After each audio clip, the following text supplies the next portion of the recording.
Bryce Harper is the youngest active player with 350 home runs as the Phillies and the Red Sox battled in their series finale, but one Red Sox player might have had his redemption arc play out in this one. This is MLB Game Night.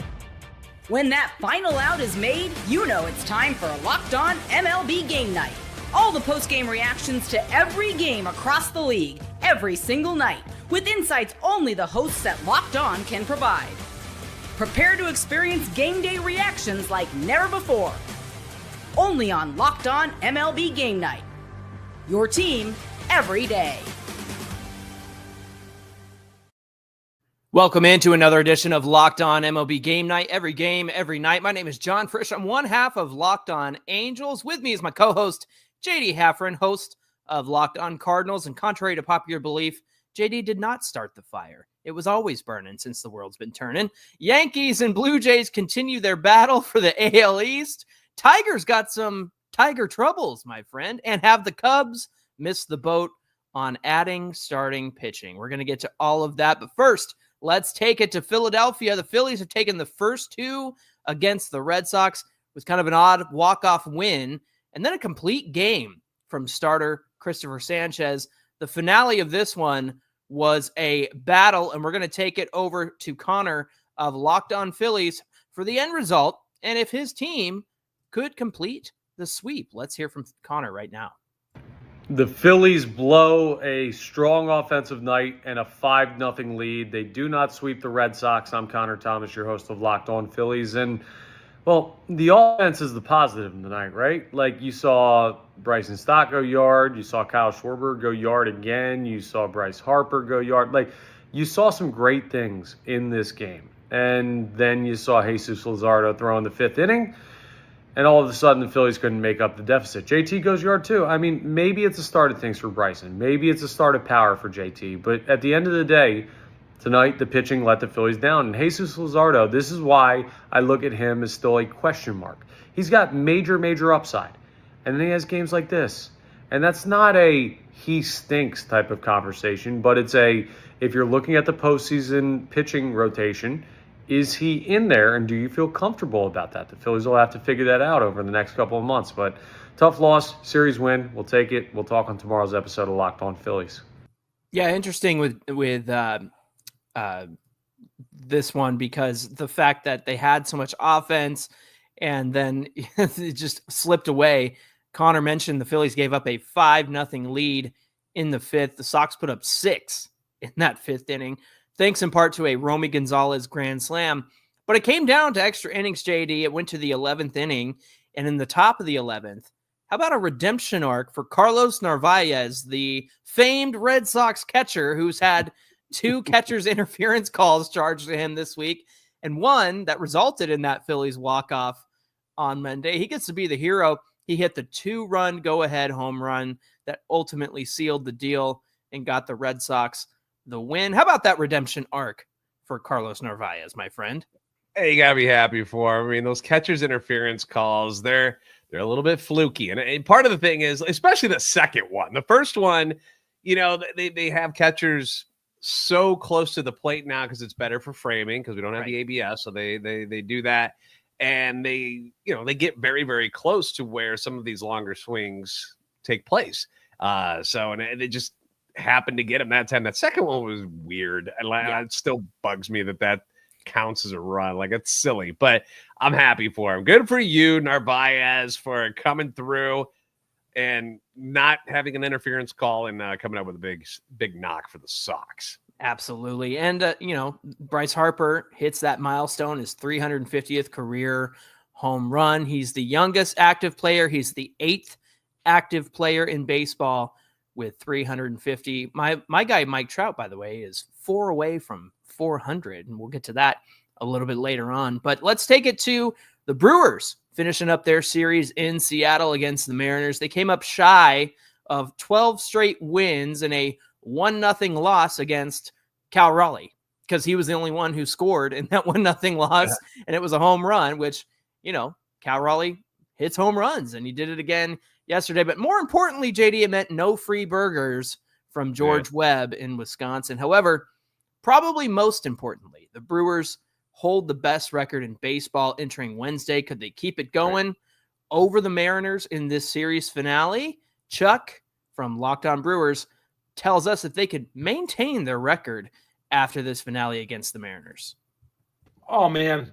Just like the Brewers have been doing this entire run they're on, everybody contributes. Top of the order, bottom of the order, guys who haven't played before, and the Brewers explode for a win to finish off the road trip. Hey, everybody, Chuck Freeman, Instant Reaction Locked On Brewers.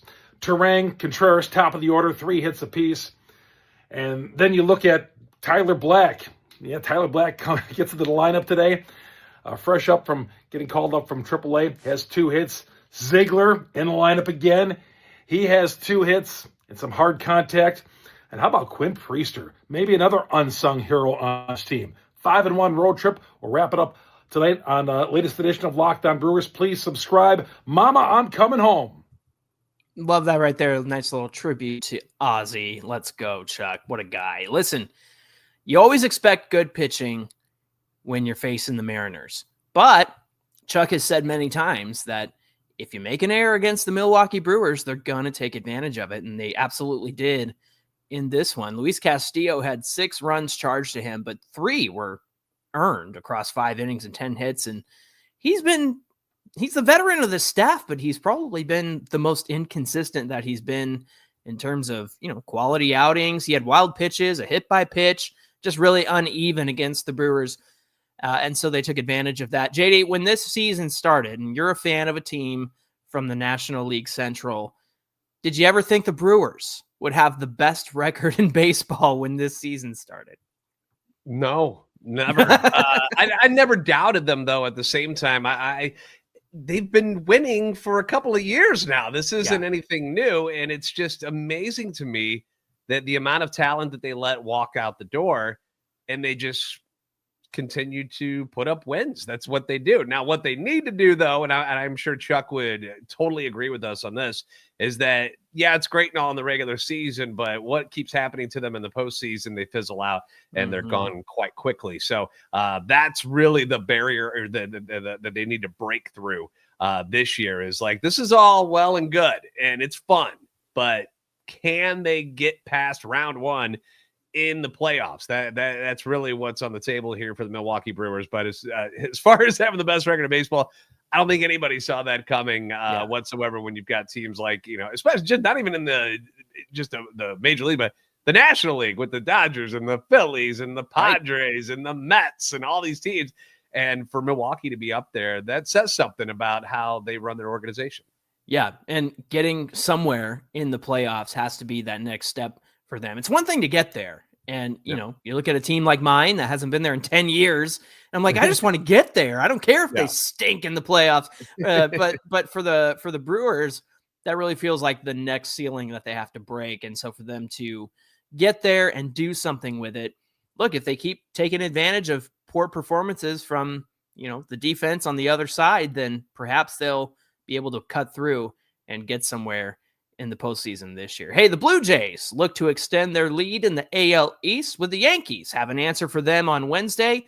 We'll tell you all about it. This is MLB Game Night.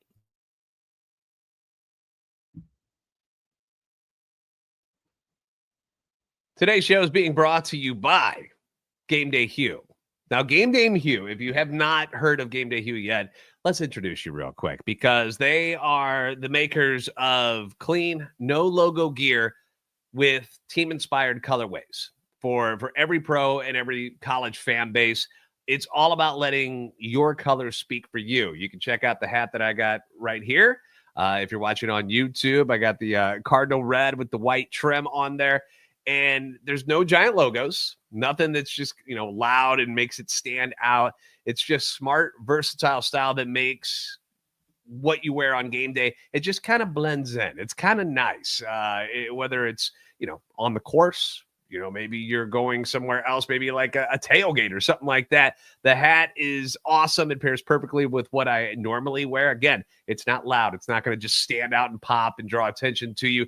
It looks good because it's subtle. And the best of all, it goes with all my gear that I already have.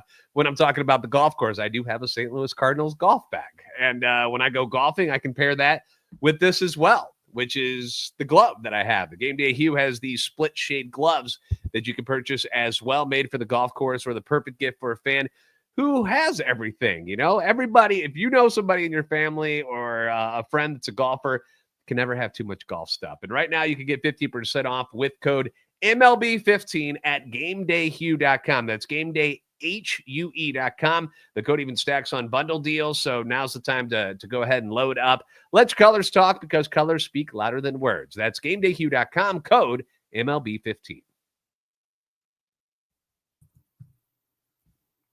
This is Locked On MLB Game Night. Every game, every night. We're taking you to Toronto as the Blue Jays and Yankees, they've split the series so far in Toronto. They've battled it out for the top of the AL East, with Toronto taking it a few weeks ago. New York was hoping to win the series and get the job done behind Max Fried, while the Blue Jays look to extend their lead in the East to a season-high 4 games. Let's hear from Brian McKeon of Locked On Yankees on how this one went down.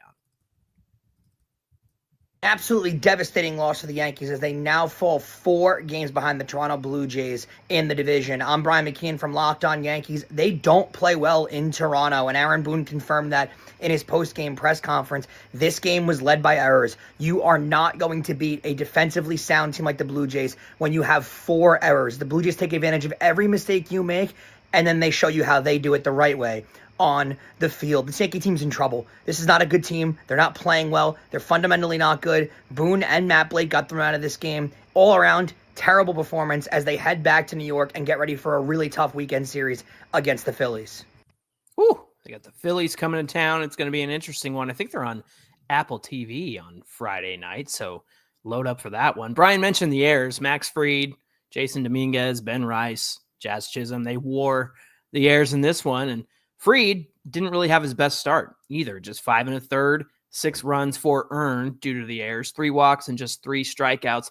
Chris Bassett on the other side had 4 runs surrendered with 3 charged to him, all on home runs. And JD, the Yankees did get the job done on Tuesday on all home runs, and we spoke about that on Tuesday night. But today, all 4 of their runs came via the home run, and then it's the Blue Jays taking the finale. Kind of affirms you choosing the Blue Jays way over the all or nothing approach, doesn't it? Definitely. The old saying is solo home runs won't beat you, but when you're making errors and you're kicking the ball around and you have bad fundamentals, that can beat you. And that is something that the Yankees are going through right now. And it's really standing out when they face top tier talent like the Toronto Blue Jays. And the Blue Jays aren't screwing up. They're very much like the Tigers don't, very much like the Brewers don't. They don't beat themselves. They take care of business. They play strong fundamental baseball, and they play smart. And sure, home runs are great here and there, but you can't just rely on that all the time. And it's a problem for the Yankees right now. And it's funny to hear them say, this is not a good team. They got 56 wins. So, yeah. I mean, it's just not a fundamentally sound team. And it's clearly starting to show up more and more each day. That's what bit them in the World Series too. The Dodgers took advantage of those mistakes and the issues in the outfield. And, here they are having a good year, but you got to fix those mistakes if you want to go anywhere in the postseason. Let's take it to, you mentioned the Tigers. They met the Pirates for a finale. We've got Tiger troubles in Pittsburgh because the Pirates have taken the first 2 against this Detroit team who long held the best record in baseball until the Brewers took it from them. Now they ran into some good pitching. They had Paul Skeens, Mitch Keller, and then they had to face Bailey Falter. Could the Pirates do the unthinkable and sweep the Tigers? Well, Gary of Locked On Pirates joins us with the answer. Bailey Falter was great, but we got to circle back to him because my man Spencer Horwitz is what really got this thing going. A grand slam in this game, following up back-to-back 3-for-3 performances. I told you yesterday, Spencer Horwitz is starting to come good. I think we all forget coming back from an injury is difficult, and then he had his spring training in season, really. This is Gary from Locked On Pirates.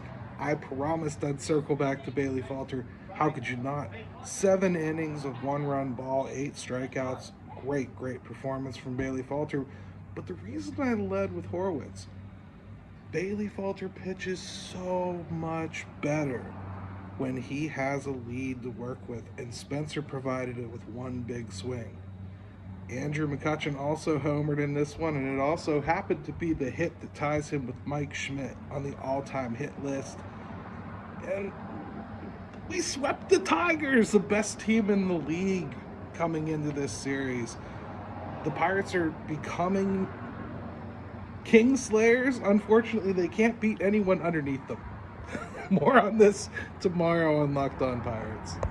Gary burying the lead there. Yeah, the Pirates completed the sweep of the Tigers behind Spencer Horowitz's first career grand slam, and then Bailey Falter matching a career high with 8 strikeouts. JD, Tigers have lost 9 of their last 10. I know I said a couple nights ago I wasn't worried about them because it was their first skid of the season, but now I'm starting to wonder, are they okay? Looking at the numbers, you would say, no, but it's the first time that they've had any sort of skid this year. They weren't losing even 3 in a row for a while there. And it's a funny game. And in this long season, things start to even out a little bit. So this is just kind of one of those downturns for a very good team. Personally, I think it might be a good thing for Detroit because it might make them a little more aggressive at the trade deadline. Because if everything was going smoothly, you're like, well, hey, we're fine. We're going to be all right. When everybody around you, though, starts making deals and improving little parts of their roster where Detroit might stand pat, and that might have been a mistake. So now maybe they're starting to second guess things a little bit like, well, okay, maybe we should start to look at some of these other guys and improve some things. So, we'll see what they do. It's not like they're a team that has been known to go out and make massive deals at the deadline or anything like that. And I don't think they need to, but I think maybe this pushes the envelope a little more for them. Yeah, I could see a little rotation help in their future. I know it was the offense that let them down today, but I could see them.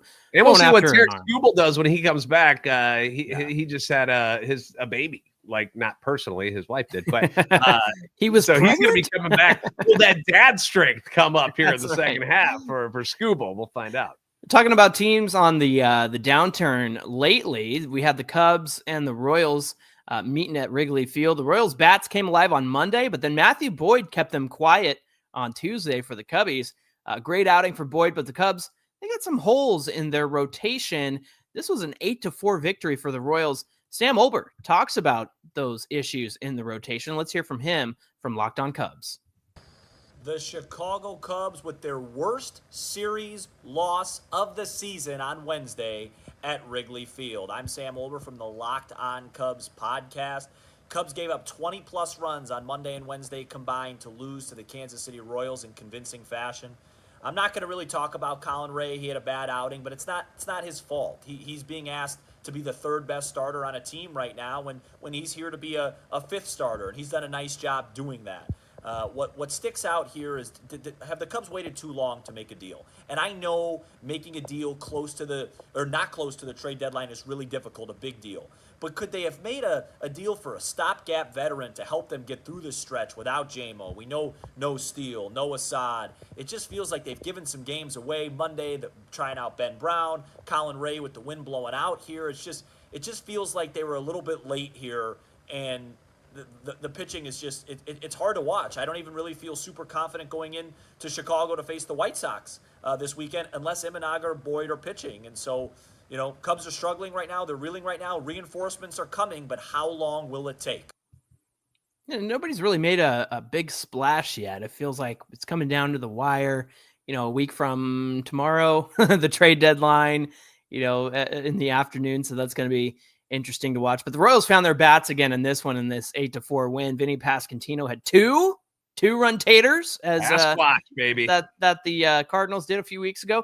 Salvi Perez had a 2-run home run of his own, and then Tyler Tolbert had a home run as well. So again, the Royals take this one 8-4. Let's go to Padres meeting the Marlins for the finale here. They've had 2 tight ball games so far in this series.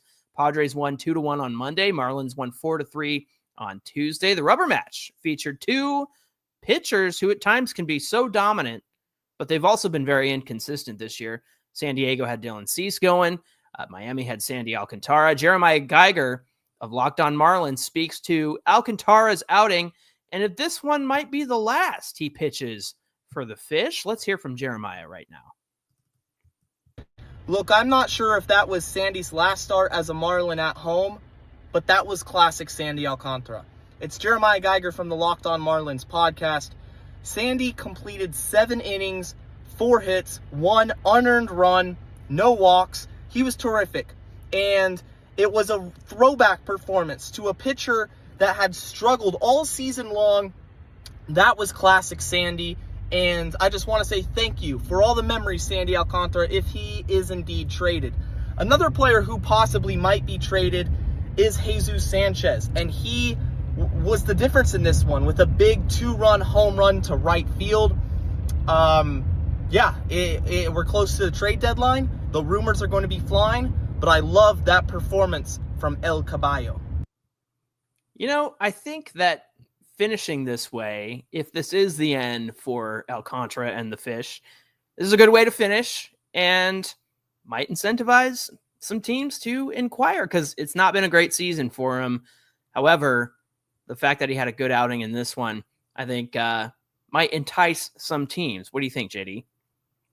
Oh, certainly. Guys want to Cy Young before. So why wouldn't you want him on your team, even if the ERA and some of the numbers look kind of grotesque for him, for anybody, really, because some of these games have been really, really bad. And most of the time, it's usually control issues. It's a lot of walks, and that comes with somebody returning from an arm injury. Right. Somebody who's, got the talent that Sandy has. That doesn't come around all that often. And to have him under control and not be crazy expensive, I'm going to keep saying this over and over. I would love to see the Marlins not get rid of some of this young talent and just kind of build it together.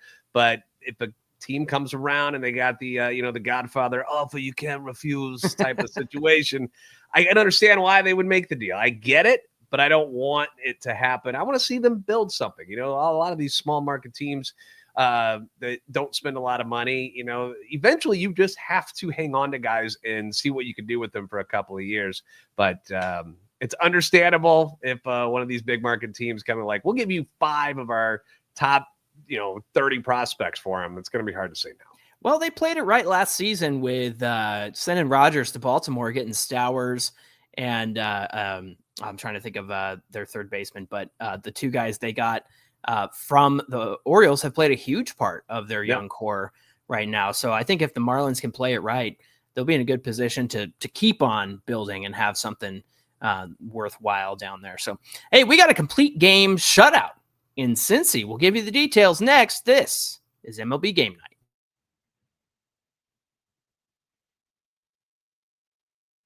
Today's show being brought to you by Monarch Money. Ever wish managing your money just felt easier? Well, with Monarch Money, it can. Whether you're growing your savings or maybe you're planning a big purchase, a house, maybe a car, something like that, Monarch is going to put you in the driver's seat. It's like having your own personal CFO, giving you full visibility and control over your finances. Monarch Money, we've said it before, we'll say it again. It is more than just a budgeting app. It is a complete financial command center. It's there to help you track all of your accounts, your investments, and spending. And it does it all in one place. So you're not bouncing around trying to keep track of things. It consolidates it, makes it so much easier. And in addition to managing your money, you'll be able to start building wealth so you have it later on in life. So take control of your finances with Monarch Money. Use code LOCKEDONMLB at monarchmoney.com for 50% off your first year. That's monarchmoney.com, code LOCKEDONMLB, LOCKEDONMLB for half off your first year. Connor Norby, that's who I was thinking of. Connor Norby, Kyle Stowers in Miami from Baltimore. Great trade. All-star Kyle Stowers. That's right. That's right. The albino-looking hair. It's so white, blonde. It's gorgeous. It's a good baseball look. Let's take it to Colorado. Cardinals and Rockies have split the series. We have to. It's every game, every night, my friend. Okay. They split the series so far. Who took this one on Wednesday? Well, we got Locked On Rockies local expert Paul Holden to give us the details. And the Colorado Rockies, they set a precedent for this season and do something for the first time this year.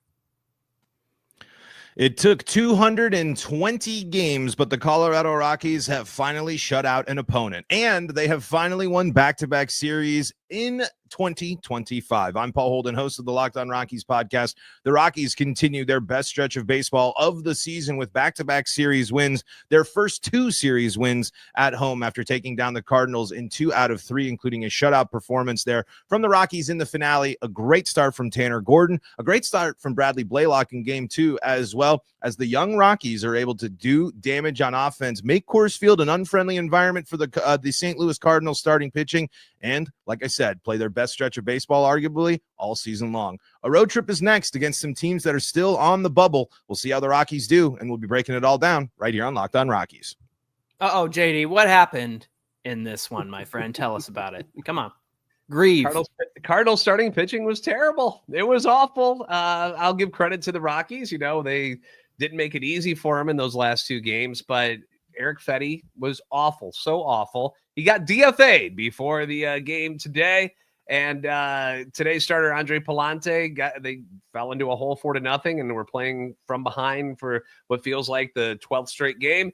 And it's really difficult. But, yeah, the DFA of Eric Fetty was the big news for the Cardinals today before they ended up getting shut out by the Rockies at Coors Field, which should be illegal. Like, that should be. But it was just time. They get rid of Fetty. That trade did not work with Tommy Edman going and winning a championship in LA with the Dodgers.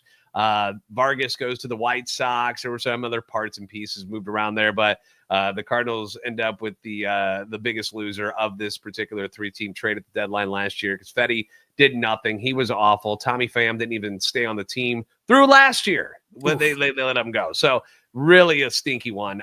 Cardinals 1-5 on the road trip. Speaking of stinky after the break, and have all but sealed, their fate as a team that is going to be selling here at the deadline. So anybody needs bullpen help, tell your friends, tell your families. We got a Ryan Helsley, we got a Phil Maton, we got a Steven Matz. We're open for biz, people. There you go. And opens it up for Michael McGreevy to come into the rotation, right? There you go. He was the one that got the win in the first game in Colorado. So he pitched awfully well. But I get nervous about him because the big thing is no swing and miss in the Cardinals starting rotation outside of Sonny Gray. And Michael McGreevy is a pitch-to-contact guy, just like the rest of these guys who end up getting shelled eventually. So I'm a little nervous, but we'll let him play. Well, from a pitching performance that didn't go so well to a great pitching performance, the Reds and the Nationals met for their series finale, I should say. They've turned to lefty Nick Lodolo in Game 3 to get a win because they've dropped the first 2 in D.C. They haven't been swept in a series all season, but they lost those first 2 games. Here's Jeff Carr with more on Nick Lodolo's excellent start. Lodolo looked like an ace on Wednesday afternoon. That was an amazing, amazing appearance by him. What's up? This is Jeff Carr from the Locked On Reds podcast. And Nick Lodolo threw 9 shutout innings. He gave up just 4 hits, and he had 8 strikeouts.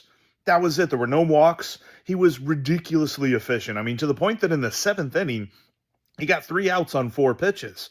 He was absolutely cruising through this game. Looked amazing. All of his stuff was working so well. The command was amazing.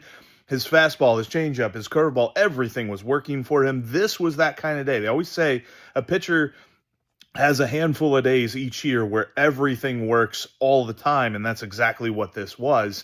And it was great to see because that is what we're looking for from Nick Lodolo. I mean, that is the kind of start to say, look, he is back. And I get it. This was a horrible series that the Reds lost 2 out of 3 from. But hey, Nick Lodolo salvaged it, and the Reds still have not been swept in the year of our Lord 2025. Now let's see what they can do coming home against the Rays. Don't jinx it. Don't jinx it. You don't want to get swept this year. When they say that out loud, doesn't it sound like the most loser sounding thing? Hey, at least we haven't been swept all year. But they are winning ball games. That's the thing. But it comes off as like you're a terrible team or something. Hey, at least we haven't been swept. Yeah, you're not the Rockies, right? Yeah, like, I don't know why it sounds that way. Maybe I'm just being a jerk. I'd wear that at my Halos. I would wear that for sure. Hey, let's take it to the Orioles meeting the Guardians. The Guardians are trying to keep their winning ways going versus Baltimore. They're trying to take this 3rd game from Wednesday in this 4-game set, trying to win the series. Let's go to Justin Latta of Locked On Guardians to find out if they can make it happen. can win in different ways. That's how you know you're playing good baseball. It's Justin Latta from Locked On Guardians. The Guardians have been winning with all offense since the All-Star break. Pitching has been good, but it's been a good offense since they've come back. Tonight, a 3-2 win over the Baltimore Orioles. They win 3 out of 4 so far, going for the sweep on Thursday. Slade Ciccone, a good start. Jose Ramirez does great things again. Brian Rocchio's defense looking good again. I think he is the professor. Once again, the bullpen gets it done and shuts him down. And the Tigers lost again. So the Guardians, they're creeping on up, and they're also hanging around the wild card race. Really nice pick-me-up for the Guardians to win after finding out Chase DeLauder is going to be out pretty much the rest of the year at this point. We'll see what happens. Things continue to get interesting around the All-Star break or around the trade deadline. Tune to Locked On Guardians for more. I appreciate the fact that Justin is setting his sights on the AL Central with his Guardians. He doesn't care about the wild card. He's going straight to the top, baby. Guardians entered Wednesday. They've gone deep in 12 straight games, hit 21 homers over that span. They didn't hit a homer on Wednesday, but they still take the W in the series. They got one more against the Orioles tomorrow. Let's go to Astros and Diamondbacks, where Astros rookie second baseman Bryce Matthews said, "Hey, my name is Bryce Matthews. Get to know me." He had a huge week so far. The Bryce is right. The Bryce is right. I love it. 3 home runs, 7 RBIs in those first 2 games. They look for the sweep of the Diamondbacks today and try to continue their reign above the AL West. Here's Brett from Locked On Astros on if they could get it done on the field. That's right. That's how we do it in the 713. The Astros sweep the Diamondbacks, and they continue to outpace the other teams in the AL West. Hello, I'm H-Town Wheelhouse here with Locked On Astros, and the Astros now have moved all the way up to first place in the American League. That's right. You heard that right. With 16 guys on the IL, we still hear that Jeremy Pena is getting closer to coming back. Christian Javier will be pitching in AAA. Jake Myers is still out. Yordan Alvarez, we don't know when he's going to come back. Isaac Paredes suffered an injury that may take longer than they anticipated. But you got guys like Brandon Walter. You got guys like the kid from Atascocita, Bryce Matthews. You've got role players doing their job. You have Christian Walker surging in July, killing it. That's right. His homecoming was great. So the Astros are a team that is built to win no matter who is in the lineup. The name on the back doesn't matter more than the name on the front. That's because the Astros have a winning culture. Stay tuned into Locked On Astros. Remember, we're your team every day. Go Stros. Oh, man, I don't think anyone should be any middle-aged man should be wearing a gold chain like that. But I was going to say, what are your thoughts on H's outfit there? Yeah, John, what do you feel? Can't say that on the show. Come on now. But he's right. They're tied for the best record in the AL with the Toronto Blue Jays. It's pretty impressive, even if you don't like the Astros and you're still mad at them for what went down a few years back. Yeah, I am. It's impressive what they're doing considering all of the injuries that they have dealt with this year. It's hard to believe they are where they are. Hey, let's do a little rapid fire here, JD. Would you take us to the White Sox meeting the Rays in Tampa? Oh, my gosh. This was a zany one, John. Tampa Bay scores 4 in the first. They get home runs from Yandy Diaz and Junior Caminero, one of my boys. Love that guy so much. And right after that, Chicago scores 4 more of their own thanks to a 3-run shot by Colson Montgomery. Tampa Bay has a 7-5 lead in the 8th until the 8th inning, and then the White Sox plate 6. Hang on to win this one by a score of 11-9. 2 of the White Sox top prospects. Kyle Teel goes 4 for 5, hit his first major league home run. 3 runs, scored 2 ribbies. And then Montgomery, as I mentioned, he goes 2 for 5, home run. Hit his first one last night, hits his second career, major league career home run tonight, and drives in 5. So a heck of an effort by the young White Sox. Tampa Bay will be in Cincinnati this weekend. White Sox at home, little Chicago on Chicago violence happening with the Cubs. There we go. Angels meeting the Mets in Queens, greeting the Mets in Queens. The Mets completed the sweep over the Angels, 6-3 in this one. The Halos had a bullpen game. It did not work out for them. Pete Alonso, Brandon Nimmo broke it open in the 3rd inning, and the Angels just couldn't come back. Sean Manaea made his 3rd start of the year for the Mets. Was able to go a little bit longer than he has in the first 5 innings pitched. Just 1 earned run on Mike Trout's home run. It was a solo shot. He's 4 homers away from 400, 1 RBI away from 1,000. By the way, JD, did I ever tell you I sang karaoke with Sean Manaea in Pasadena? Did I ever tell you that? I did not know that. What did you guys sing? We sang Backstreet Boys, I Want It That Way. So there you go. Well, my wife just got back from Vegas to visit the Backstreet Boys. So there was a total ump show in this one, and not that it mattered. I know the Angels were threatening, but it really felt like the Mets ran away with this one. But if you hear the name of Eric Backus, run in fear, cower, my friends, because he gave Luis Rengifo the worst ump show I've ever seen. So take a look at that. By the way, Francisco Lindor snapped his career-long 0-for-31 streak with an RBI single. So again, the Mets take this one 6-3. JD, how about what went down in Atlanta?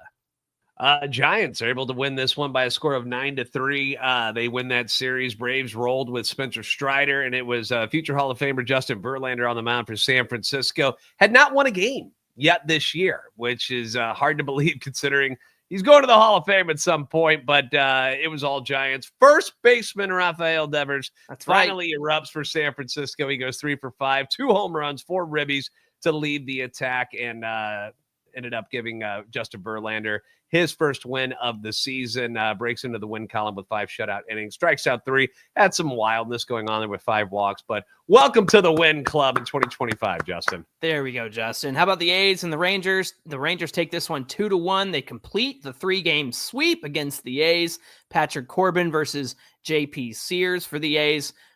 Corbin, 5 2/3, just 1 run given up, 7 Ks. Didn't get the decision, but it was Corey Seager who went 2 for 4 with his 15th home run. Jonah Heim, RBI double in the 7th inning. And then Nick Kurtz, who, had a great week last week, RBI double in the 6th, but a low scoring affair. The Rangers take that one 2-1. Finally, take us to LA, my friend, with the Twins meeting the Dodgers. Well, it all starts with Ohtani, doesn't it? Tie the Dodgers franchise record by homering in his 5th straight game with a solo shot in the 1st inning. 37th of the season. Only Cal Raleigh has got more than him now to make it 1-0. LA gets a gem from Tyler Glass now, who looks very, very good and healthy. 7 innings, allows 1 run, strikes out 12. Doesn't factor in the decision because the Dodgers bullpen implodes once again. Minnesota scores 2 in the 8th inning to take a 3-2 lead. But the Dodgers, they lead the league in comeback victories. They do it again in this one. Down to their last strike, Mookie Betts taps an infield single, beats it out at first. They intentionally walk Ohtani. Esteury Ruiz, former A, he ends up getting a walk, and that sets up Freddie Freeman, who lines it to left field. Former Cardinal, former Gold Glover Harrison Bader dives for it, can't make the play, 2-run score. Dodgers win it 4-3. There it is, and the Dodgers might be hitting up your cards for some of that bullpen help you mentioned earlier. Hey, thanks for joining us for this. Boys, there it is. Open for business. Thanks for joining us for this episode of Locked On MLB Game Night. Don't forget to like, share, and subscribe. We hope you'll come back and join us next time on MLB Game Night, where it's every game, every night.